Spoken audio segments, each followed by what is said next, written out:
Hey everybody, this is Aileen and Nicole, the hosts of Hear Me Out. Thanks for coming by. We are really happy to be here and excited to bring you this podcast. We just wanted to ask that you please bear with us for the first couple episodes. A little bit of a learning curve, but we get it under control. Yeah, so hang in there. We've got a lot of special surprises and fun things coming up. Thank you. Bye, bye, bye. Warning. This podcast contains spoilers.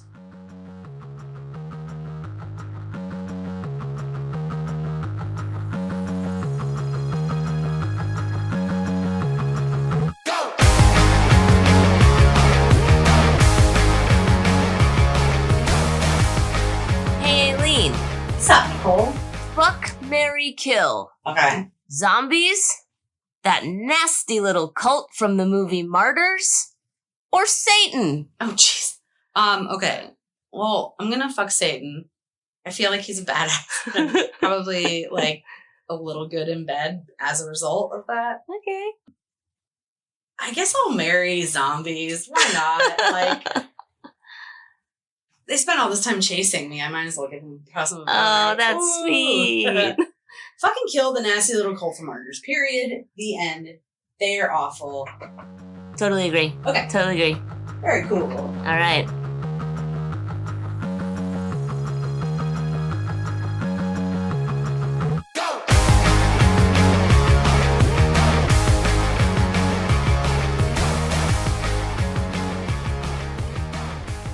Welcome to Hear Me Out, the show where we take fictional characters, throw them into hypothetical scenarios, and then react like our lives depend on it. I'm Nicole. I'm Aileen. Hi. Hello. Yeah. Okay. Okay. So, my first FMK. Fuck, marry, kill. Anna from Martyrs, Anais from Mads, and Annie from The Battery. Oh, no. Okay, so oh, man. Jeez. I know. It's a rough one. I'm going to kill Anna from Martyrs. I don't like anybody from Martyrs. Just kill I don't Martyrs, like Martyrs. period. I don't like it. Get rid of it. All right. I am going to... Okay, honestly, I think I'll marry Annie She's from badass. The Battery. You know, she's just trying to do her. She's trying to keep people alive. I can't blame her for any of the things that she does.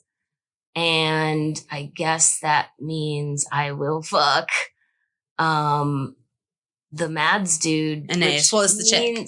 Oh shit, sorry. Yeah, she's cool. That is bad news for me. But I guess it'll probably be worth it. It'll be a good time. Yeah. I think we have the same exact answers. Okay, awesome. Yeah, Well, I fun. said fuck Anais. Everything I'm about to say about Anais, I find disgusting, okay? She's horny. Like, the first thing she does right out the gate is trying to get frisky. She also is, like, mad because she found out she's been cheated on. So she's ready to make somebody jealous. This is true. I also don't want to stick around with her because she's scary. And you know what they say about crazy bitches. Oh, just kidding. God, I hate myself. Yeah, and she has the stamina to go all night. Okay. I also married Annie. Annie's a badass. Yep. She knows exactly what to do to stay alive. She is in it for the orchard, her community, and she will do anything to protect that. Like, that's kind of the perfect partner, right? Loyal, fiercely loyal. Mm-hmm. Also pragmatic. She knows she's in the mindset of a zombie apocalypse, and I'm assuming we're in a zombie apocalypse. For sure. She had no risk taking here, no time for silliness. She knows what her job is, and she's going to get it done.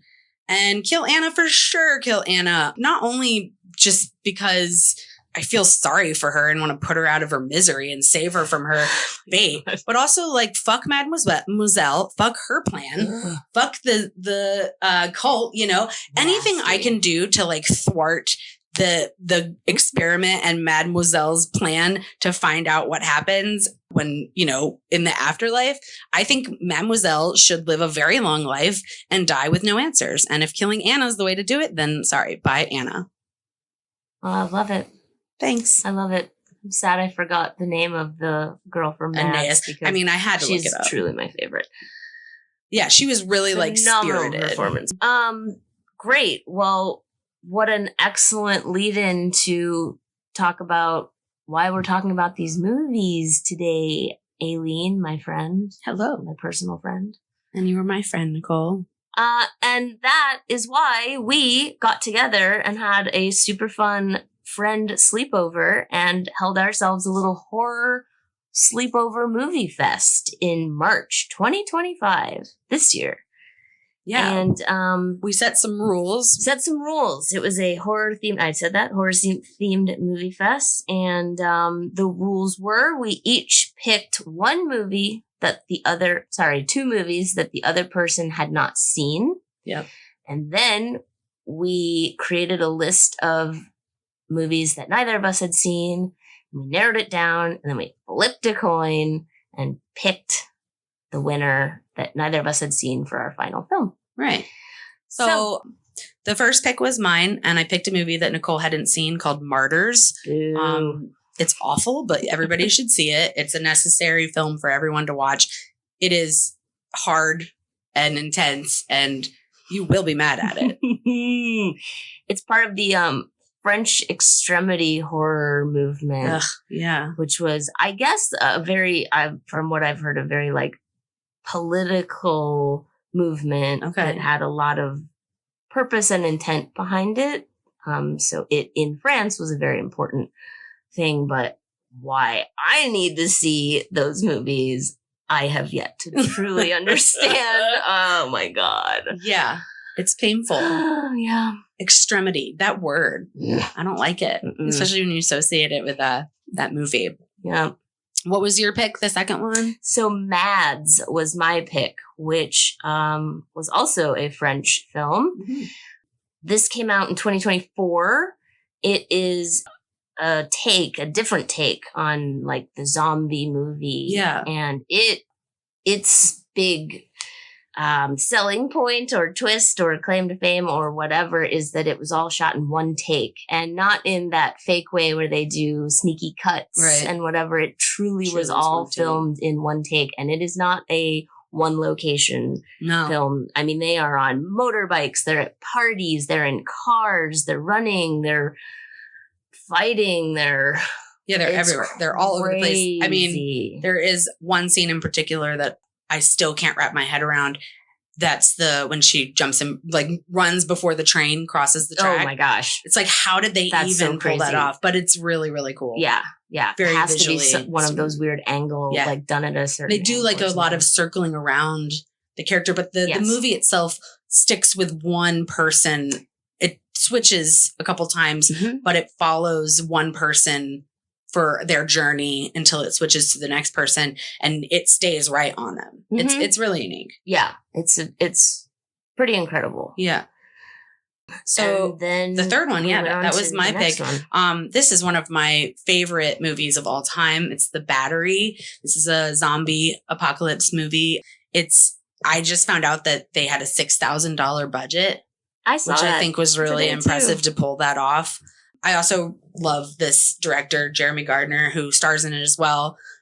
This movie is great. It's about two dudes who are a catcher and a pitcher. Is that right? Make up the Battery on a baseball team. Is the catcher and the pitcher. Yes, which you taught me when we were starting that movie, because the entire time you kept saying we were going to watch The Battery, I was like, ooh, this is going to be something where they hook a guy up to a battery and it's going to jolt him into being a zombie monster or something. I had such a weird I love that you had no idea what you're getting into. Yeah, that's also one of my favorite things about these rules. I mean, I actually knew almost entirely what Martyrs was about.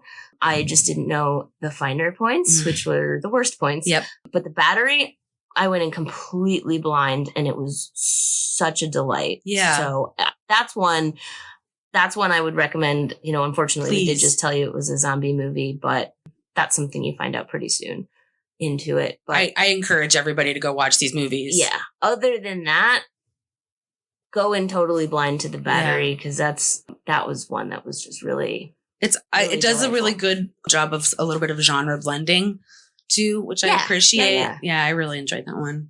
And then that next was yours. Well, speaking of the battery. Yeah.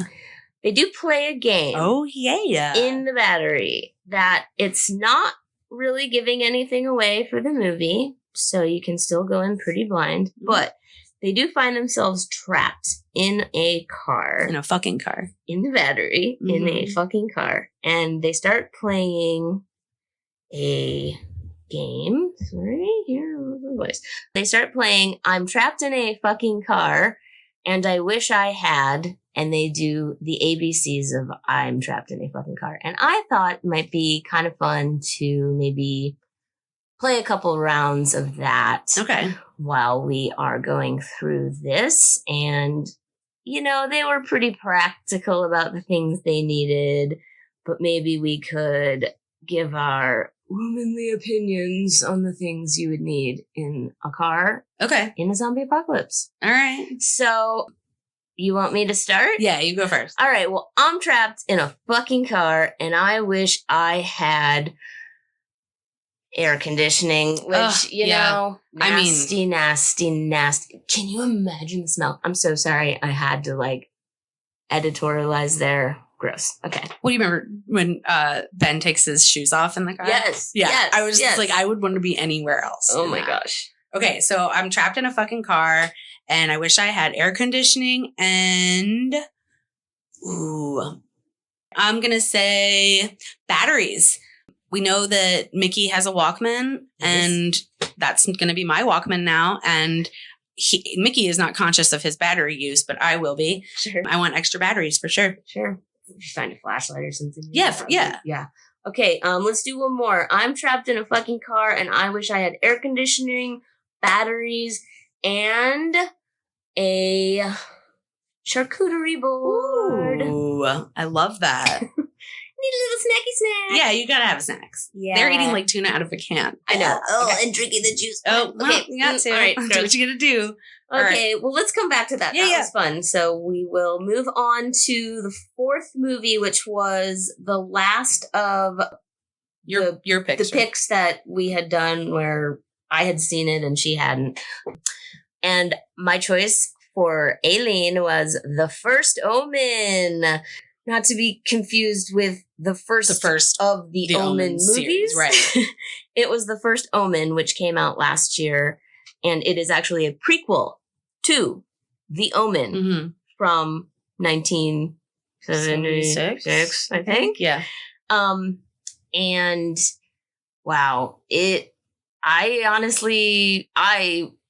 wasn't gonna see it, and then I saw it, and boy, am I glad I saw it. And I'm glad you made me watch it. I think you are too. Yeah. And yeah, it's just the lead up to, you know, discovering that Damien is the Antichrist and all the things that went into the making of that kid. And what a ride. And that one, unexpected. We kind of know the outcome of it. And so I actually don't really need to even tell you much. Right. That's pretty exciting. I can tell you nothing and you know the end of it even. So yeah, I would highly recommend The First Omen. It's really wonderful. A female director. That's very exciting. And so some of the physical acting that's done by Mel Tigerfree, who was there's a lot of Game of Thrones actors. That's always really fun too. Yeah, but her physical acting is just it was intense. Pretty crazy. So this leads me to my next game for you. All right. Okay, I have a would you rather for The First Omen. Okay. Aileen, would you rather get tortured, have your skin removed, transcend pain, and become a martyr for a shitty, idiot, stupid, dumb cult? Or get impregnated by your jackal Satan dad and give birth to the Antichrist? I feel like I kind of already answered this when I killed Anna and fucked the devil. I want nothing to do with that cult, with that weird ass transcendent what happens in the afterlife. That was no. And skinned alive. Ew. I mean, no. Yeah. That torture too. I definitely fuck my dad Satan again. for that. Yeah. It's easy. just so much baggage that comes with it, but There's a lot of baggage, that's for sure. And like, it's Satan. But still, I think that if you watched Martyrs and you saw it, you would agree with me. And I hope you do agree with me. I did watch Martyrs and I wholeheartedly agree with you. Yeah. And it's a real bummer about Satan and stuff, but he's not nearly as bad as that cult. I hate that cult. And even I wouldn't have to carry baggage with me for the rest of my life, but I would not even be happy dying. Know that I gave shit to Mademoiselle. Right. Fuck that cult. Okay. But that does lead me into another question. Go for it. Could you do it? Could you kill your baby, who is a product of literal evil incest, who is the Antichrist himself? Could you do it? No. I don't think I could. I don't know. It's hard to say. I'm not in that position, but I am a mom, and I don't care what my kid did. I'm always there, like his mom. I'm not going to be like condoning it or helping him if it's something really bad, but I am going to be by his side until the end. But he's not the devil, so it's hard to say. I know, but I'm not a mom, but I am close to little ones, and I am a parent of animals. Many. That's a thing. And even being told that they might lead to something down the line, there's no way I could look into Grisabella's little face and be like, well, you know what? If you're going to lead to the downfall of society, maybe society deserved it because you're perfect. I can't do anything. No, to I this understand. Face, Yeah. Sure. So it's a tough call. It is tough. Tough call. So anyway, that's that. We then get to our fifth and final film, which neither of us had seen. We flipped the magic coin after narrowing it down. I think we narrowed it down to, after some debate, Heart, Eyes, and Companion. 2 new releases, which wasn't necessarily contingent on the choice. Right. But just happened that way. And the coin chose Heart Eyes. Heart Eyes. And guys, Companion. We've watched it since. Yes, Go see it. It's great. Super fun. Super fun. Heart Eyes was awesome. Heart Eyes was so perfect. It was so fun. The best choice. I think it was like a perfect ending to it as well. Totally. Really good time. I'm going to shout out Josh Rubin. He is Josh. That he did a really great job. That movie is so good. It calls out every rom-com trope you could ever imagine. It was well acted. It was a fun time. It was so fun. We laughed, I think, a lot harder than we expected to. Our movies were really heavy. Like the first 4 movies were really heavy. They were very good.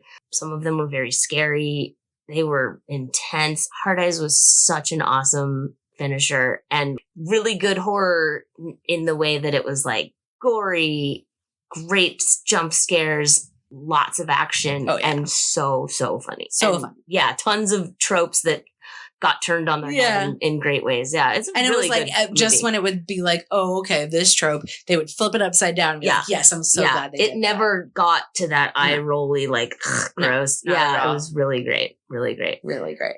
So I am going to end our movie fest with one last game.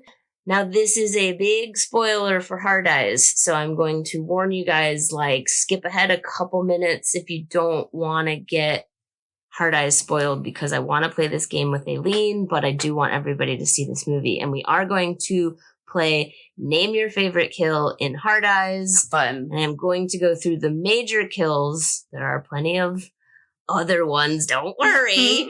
But these are the big fun ones. So, Aileen, we are going to go through this. Yeah. And you can tell me what you like the best. Okay. We're going to start with, and I mean out the gate, the photographer at the influencer's proposal getting macheted through the camera lens. I did really enjoy that. Number 1. Number 2, I have never in my life seen anything like this. The influencer bride-to-be getting smashed in a wine press and her head truly exploding. It truly pops. Eyeball popping that one was out. Great. We have a couple little ones. in there, but the next big great one is the woman cop getting just stabbed into the air with the American flag and then sort of going very down the pole a patriotic. little bit. God bless America. Our next great one is Detective Hobbs of Hobbs and Shaw. They've never seen the movie. They don't know what you're talking about. But Detective Hobbs, played by Devon Sawa, who is truly doing the Lord's work. I love seeing him in around. those tight pants. And I think they noticed that in the movie because he gets a machete straight to the dick and then across the face. He's the next to go down. And then they make their way into a movie, an outdoor movie drive-in theater. And I just wanted to give a little shout out to the little honorable mention to the Timothy Chalamet lookalike extra guy that gets absolutely gutted for just really going, sup man, to the hard eyes killer, like that poor dude. So then our next big kill is the van lovers with the tire iron. I was ready to see them go. I'm not gonna lie. They were the worst, but the guy is laying down. He gets a tire iron through the mouth, and then she gets faced down onto it all the way through, like back of her pops the hole out through the back of her head. It's a good one. Yikes. Okay, we're almost there. We get the number 3 heart eyes killer through the chest with a machete by our friend Jay. Yeah. Then we get Detective Shaw, a.k.a. the HEK baddie number 1, with a gut shot, a reusable metal straw, followed up by the St. Valentine decapitation to top it off. I mean, that's pretty epic. And then quickly followed by her lover, David the IT guy, aka HEK baddie number 2, with an arrow to the eye/nose. And then he gets House of Waxed with a bunch of church candles, and then finished off with a crossbow bolt to the dome. Oh, perfect. And then the last one is my heart with the ending of the movie. Aren't you sweet? Well, stupid, but there you go. Those are good. There's a lot. There is a lot. Like, I'm leaning towards Detective Hobbs, that Devon Sawa's character, getting a machete to the dick was pretty great. Always love a Timmy Chalamet lookalike, but you know, it's come down to 2 for me. The woman cop with the American flag. I don't think I have to say what I'm thinking there, but it ultimately comes down to the lovers with the tire iron. It was a perfect kill. That's so good. I really enjoyed that. What about you? What was your favorite? I think that one's it as far as anyone killed by heart eyes. Mm-hmm. Like anyone who's killed by the slasher, that is one of the more epic kills. Again, something I'm sure tire irons have been used in the past in movies. I haven't seen every movie ever, but that I've never seen anything like that. Really, really great. Now, at the end, when the good guys are beating the bad guys, Detective Shaw really does get a great death with like getting her. She gets shot. She gets stabbed in the neck with a reusable straw, which is this ongoing bit. Yeah. And then getting her head cut off by the St. Valentine statue really slowly. Yeah, it was really slow. And so then by the end, he's holding, the statue has a decapitated statue head, and then her head on the other hand, which was that was a really good epic kill. But the lovers is just it's classic. Well, and also they do a really good job of making you hate them. Yes. So you're like really excited for their epic kill. And then they have to revisit our friends in the movie have to revisit them to get the tire iron back out. Right. It's just like, oh my gosh, it's really great. Yeah, that one was great. Okay, well, that was it. That was our movie fest recap.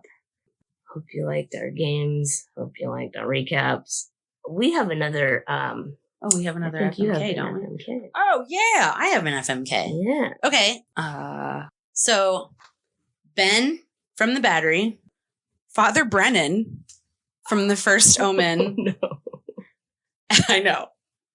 And Jay from Hard Eyes. Oh wow. Other Brennan talks like this. That's my impression. It was good. Of him. Thank you. Nailed it. Wow. Okay. Ben, Brennan, and Jay. I am going to say, I am going to buck Ben. Okay.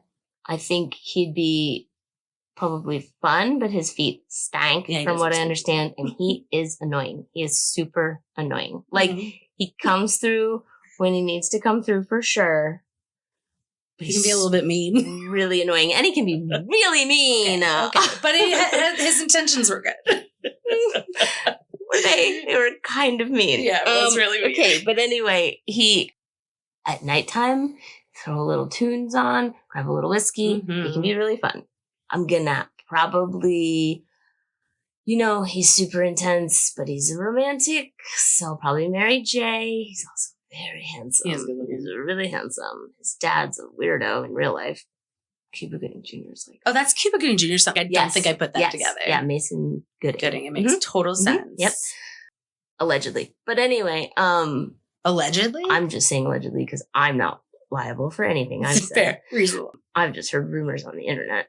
But anyway, cut that. Cut that. But he's very handsome and quite romantic and badass. I mean, he said his muscles were for cuddling, but he fought really well. Sure. So, and then, I guess, sorry, Father Brennan, but you're a priest. What am I going to do with you? What am I going to do with you? You're very tall and your voice is very deep. And, you're not a terrible looking man by any means, but you're really also very obsessed with the Antichrist stuff. It's a little much. I don't know that you'd be able to focus on literally anything else. So, right. Yep. There's my FMK. Okay. Yeah. How about you? Okay. So you're going to be shocked, and I don't really know what else to say. It's a controversial choice, but I'm fucking Father Brennan. I love it. He needs it. Priesthood. For sure. Right? He deserves it. I mean, it might be kind of hard to get him to break his vow of celibacy, but we'll give it a shot. He is obviously conflicted in the faith department, so maybe he's down. Yeah, I don't want to hang around though. Yeah. Because I feel like one night of his little darkness coming out, I'm into, but I don't want to stick around for what this guy's got going on. Good news, he's pro-choice. So if anything happens, we don't have to worry about that. So true. Yeah, but I mean, also clearly he's not firm in any resolve. He doesn't know which side he's on, but he's really obsessed with the Antichrist, so I don't want to hang around with him. Dude, I'm marrying Ben. You knew that was coming. I love him. He's rugged, resourceful. He doesn't merely adapt, he thrives. He doesn't dwell in the past or worry about the future. He lives in the moment and does what needs to be done to survive. Girl, he's such a dick. I love it. But I like a little bit of a mean guy. He can be a little blunt, sometimes even harsh, but I appreciate his honesty. This bitch is writing a romance about him. I am. Well, I think that that dominance that he shows in his relationship with Mickey would carry over into the bedroom as well. Yeah, I mean, strong survival skills. If I was choosing a partner that's going to be with me through thick and thin, and then there's the zombie apocalypse, I want Ben. Definitely don't want Mickey. No. Yeah, and also, we already said, he loves to cut loose, likes a drinking game, likes to dance and listen to music. I think it'd be a really good time, and I think we'd have so much fun together. Okay, all right. Let me just say one more thing. Most importantly, when Ben is around, everything else sort of fades into the background. Even the loudest, scariest things quiet, and it becomes just us. Oh my God. No? Was that too much? Okay. I'm killing Jay. I'm sorry. I know he's hot, but he's charming, handsome, self-assured, well-intentioned, willing to be vulnerable. Blech. He thinks he's being romantic, but his moves are predictable. He thinks he's smooth, which makes his attempts at flirting painfully awkward. He frequently finds himself in need of saving, but he considers himself a savior. His accidental brushes with disaster would be endearing if they weren't always happening. His confidence in his abilities leaves him woefully unprepared for almost anything. His relentless optimism borders on naive. Somehow, despite his staggering inability to read a room, he still insists on throwing out ideas like he's some undiscovered genius, which, spoiler alert, he's not. Okay. Did you guys know we were writing novels about our FMK answers today? We are. If confidence was all he needed, the man would be unstoppable. But, well, we've seen him struggle. Also, he travels for work, so he's not going to be around all the time. That's a bonus in my book. Oh, that's a good reason for you to keep him around, yeah. Mm-hmm. Sorry, I just really needed to dig deep on those. I can tell. It's fine. To be fair, I had a really hard time hating Jay. I had to really dig to figure out what it is I wanted to kill him for, but I just knew I had to fuck Father Brennan, so. I love that for Father Brennan and for you. One of my other issues with Ben is that I think there'd be some maturity growth happening, but I don't know that it'd be as fast as I need it. Sure. He's obnoxious. Yeah. For a lot of he's in a way that's like very enjoyable in the film, but like, no, he's great. He's sense straight up of mean. humor is one that it's too much of a reminder of the dudes that I used to drink with back in the day. And maybe it's that's like, why I'm attracted to him. No, thank you anymore. Yeah, but I get it. Yeah. It's fun though. Okay. It's all fun. They're all fine. They're all great. I wouldn't kill Jay unless I had to kill someone, which I did. And you did. I did. I had to make my choice. He has to go. Bye, Jay. Bye, Jay. And bye, everybody. Bye. Thank you for joining us. You. Tune in next time. We love you. Bye. Come back. Bye.